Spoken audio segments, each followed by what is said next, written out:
Okay, well. Jim, what's going on? Well, that's the first thing I'm going to... What's up guys, NFJJ back at it with another video. I hope you do enjoy it, and if you like NASCAR videos, make sure to subscribe and turn on those post notifications. Also, simply liking the video lets me know you are enjoying the videos I'm putting out. Anyways guys, enjoy the video. Peace. Oh, and another crash down the front straightaway. Stephen Wallace is involved. Standard Phoenix track off of 4 when you get over there. About 5 or 6 cars all blocking the track. Watch for debris. Most of them are sitting on the bottom. There's the 66. The 30 of James Busher is also involved in this. The 30 was 12th. The 66 was 14th. Stephen Wallace is going to try to make a pass on the inside. Looks like he got a little bit loose and up into the 30. As Ron Hornaday gets underneath. There. Boy, Ira Almirola slides past. So does Ricky Carmichael there, the 34. First caution of the day has come out for the Camping World Truck Series. It happens on lap 39, and that's because Steve Wallace cut a right front tire, and into the wall he went. Yeah, Rick, let's take a look at what happened here. Steve was just riding along there, and all of a sudden the right front went down. And, you know, that happened at probably the worst place it could have been. Dead in the center of the turn. You can see him roll in there, and look, the right front tire looks fine. Boom, there it goes flat. And look how that thing almost turns dead right. It really goes straight, but as a driver, you feel like it turned right. That's exactly right. You can see this thing just abruptly go the wrong direction. Yeah, and there was no contact between Steven and either one of these other two trucks. When it goes down, though, thank goodness for those safer barriers. Look at Stevens already in the grass skating. He's going to meet up with these guys in the middle of this corner. That's taking out a 3 or 4. Wouldn't you call that bowling for dollars on that? That was definitely his mistake. Stephen Wallace goes around. Yeah. Look out. Speaking of driving hard, looks like Stephen Wallace is off in the gravel. A little too hard. Turned around in turn number 10, so Wallace has got his issues. Brian Scott, oh, and the 16 is also involved. That's Colin Brown, and now the fire is the 66 is Stephen Wallace. Just that quickly. Yeah, that was a pretty bad crash down there. It looked like a lot of water coming out of the car. See here, Brian Scott. He was the other car that was involved in this. Oh, and he gets a little help. That's Wimmer. Yeah. And he collects up Brown there. And Stephen Wallace, just a victim there. Drives up underneath the back of it. Yeah, and you're just going so fast and things happen so quickly here. You just don't have a chance to react. You can see Stephen, but you know he's running wide open and trying to go. And Kelly Byers does a nice job of just escaping all of that. There again, running in the 6th position. Oh, contact right there. Oh, we got a crash. Stephen Wallace into the wall.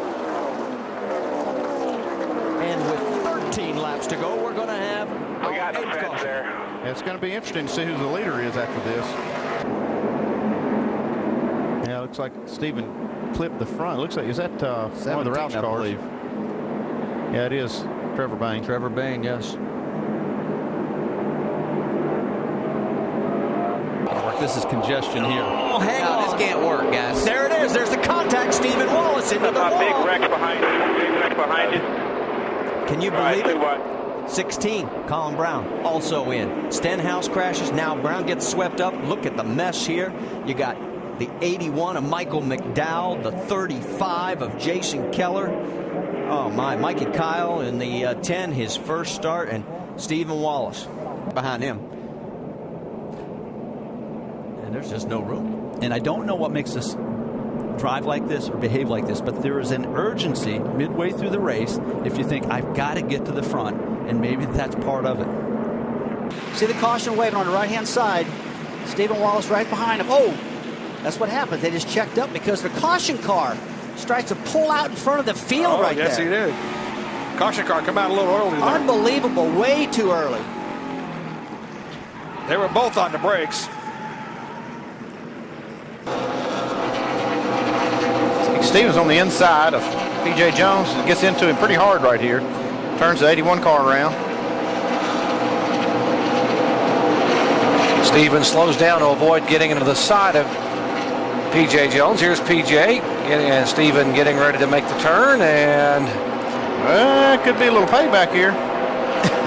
What do you think, Dale? I'd say yeah, and that's 78 of the able-bodied Labor 200 here at Phoenix, and oh no, the 66, as our second caution comes out, they were in pit lane, came back out, and obviously the tire decided to take a ride. Obviously a miscommunication here with this caution flag flying right in the middle of their pit stop.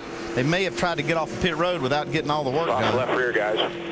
So a bad break for Stephen Wallace because he was in pit lane when the second caution came out. It is for debris up in turn number 3. See what happened here. We saw him racing pretty tight back in this pack. Chasing leftward. Oh. Yeah, Jesse got in the left rear of Stephen. Nothing Stephen Wallace can do in that situation. He tries to hang on to it right here, but it goes up across the racetrack and collects these 2 cars right here. And you see that heavy lick. Carl Edwards just snuck by. Nowhere for Lagas. He last stopped on lap 18. Look at this 4 wide. Oh, this is going to be big. Yeah, that was a Stephen Wallace into the wall. The 1 car, Gilliland. Yeah, that was David Gilliland made a really risky move there. Put Stephen Wallace in a bad position. And that's the second time this weekend that Kevin Hamlin's had his car smashed. Yeah, but right here, the track narrows up. Gilliland goes through the grass, and that shoots him over into Stephen Wallace. Just a huge mistake right there. Boy, John West Townley did a nice job of not making it a 4-car deal. Looking back from Reed Sorensen. Oh, in trouble. Stephen Wallace goes around after some contact. A little damage here. Little. Right corner and the left front corner. damage here. Still rolling. He's got more damage on that right front fender. Yeah. You can see Stephen getting a run off the corner here. Let's see if Truex just a little bit loose. Yeah, and has to check up just a little, and then Stephen got into him. That's Mike Bliss in the 19 sliding by. Yeah, Eric Almirola. Those two were pretty lucky that Stephen was able to. Into the field. It looks like Edward just went out and trouble on the racetrack. Stephen Wallace is going around. Huge break for Kyle Busch. Wallace had fought his way from 30th up to 18th. Looks like he got away with no damage there. Well, a little bit on the right rear. Let's go back and show you what happened. That's Landon Castle in the 5. And he gets into him. Definitely. And misjudged his front end a little bit there. The front end of his car. Yeah, these 2 young guys are just up on the wheel. Looks like Landon Castle just made a little. There goes Wallace around as he is hit with the 11. More contact as the 11 gets tagged by the 88. And we have carnage in turn number 2. It's not like we couldn't see this coming. I mean, the drivers are getting more and more aggressive.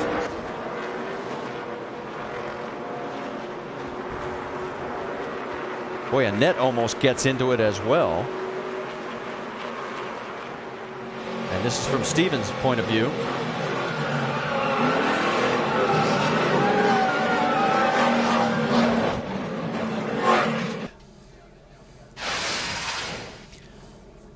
It's already in progress there, and there's Stephen as he just couldn't get it turned. And Stephen got a little bump from the 30 car and through the car. Watch this. It's like this is a little late, but he had gotten a bump through the car on the right rear, had to turn right to try to save the car, and drifted right into the 62. The 40 car and the 62 car got together somehow, were parked backwards up against the wall. See the 30 car and the 66 race, and the 30 hit the 66 in the back a little bit. And there was nowhere for anybody to go. Massive wreck here. Yeah, if we go back a little bit earlier, we can see that there was contact with the 30 and 66 because neither of them could get slowed down. And believe me, the spotters jump on the radio and say, shut it down, shut it down. All done. Cars pitched, including Stephen Wallace and Eric Darnell. Can they sort it out? No. We're going to go yellow. Man, you can see it happen. They come 3 wide off of turn 2, and they're locked down together. Unbelievable. Off of turn 2, 3 wide, and they all get hooked like this. 3 cars in the top 5. You see the right front of the 12 car is wedged into the 66 car. They can't get away from each other. They just run out of real estate. You know? Yeah. Stevens on the outside, the 12 kind of come up, and then the 6 just all boom. Stephen Wallace into the wall. Also, Michael Annett. I don't know what happened with Stephen Wallace, but he got a ton of damage here. Well, he is getting back around, heading for the pits. They were 17th and 18th. Both were a lap down. In fact, they were the only two cars that were one lap down. By on the high side, you see the 66 car get a little bit loose, slide up in the 15 of Michael Annett, had a run, and just got into the back of him. Boy, Tony Raines just gets by. No, let's hold on. We got a crash. It'll be our fourth caution. The 01 of Mike Wallace is involved, and the 66 of Steven.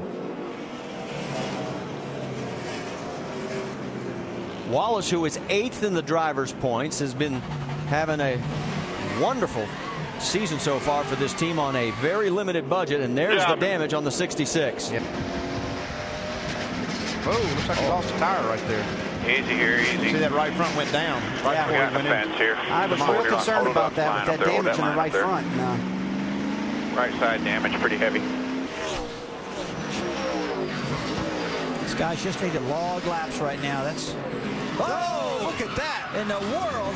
Ron Fellows, Steve Wallace coming to the hairpin. Yeah, you can see the teammates of Kligerman and Keselowski racing, and there goes Fellows back out on the track behind them. Oh, we got a little trouble here. Contact. It is Stephen Wallace and the Home Life Communities Dodge up across the racetrack and just tags the outside wall here. Racing up on the outside of Cale Gale on the 33. Looks like he may have locked up the brakes getting in the corner. Actually, it looks like we got to see some smoke. You have a leak somewhere, or was that a brake? No, I saw some sparks coming out of the right side of it, too. I don't know if... Oh, trouble on the racetrack, Tim, as we jump in here. The 47 car of John Wood has damage on both ends, and that was Stephen Wallace, the 19-year-old, also involved. Moving up the racetrack on the outside of the 25. 47 loses it, comes back around and takes out the 66 car. It's just it's a classic case of getting aero loose again. We've talked about it time after time. And that was all fine on the racetrack. They went back to the garage to make some changes on the race car, and on his way back out, he didn't make it to pit road. There was a big accident there. He got sideways and he went into the fence, and you can see an extreme amount of damage on that race car. They had to put it on a rollback and take it out of the racetrack. It's done for today, that's for sure. Just out of the groove here. There's nowhere to go right here. It's almost like running in an alley with these guardrails on both sides. And he just got into the entry of the S's. He got too high, tried to make too late of an entry, it appears, and got out into. Thank you guys for watching. I hope you did enjoy. The next video will be out soon, so make sure you are subscribed with notifications on so you don't miss a single video. This is NFJJ, and I'll see you in the next one. Peace.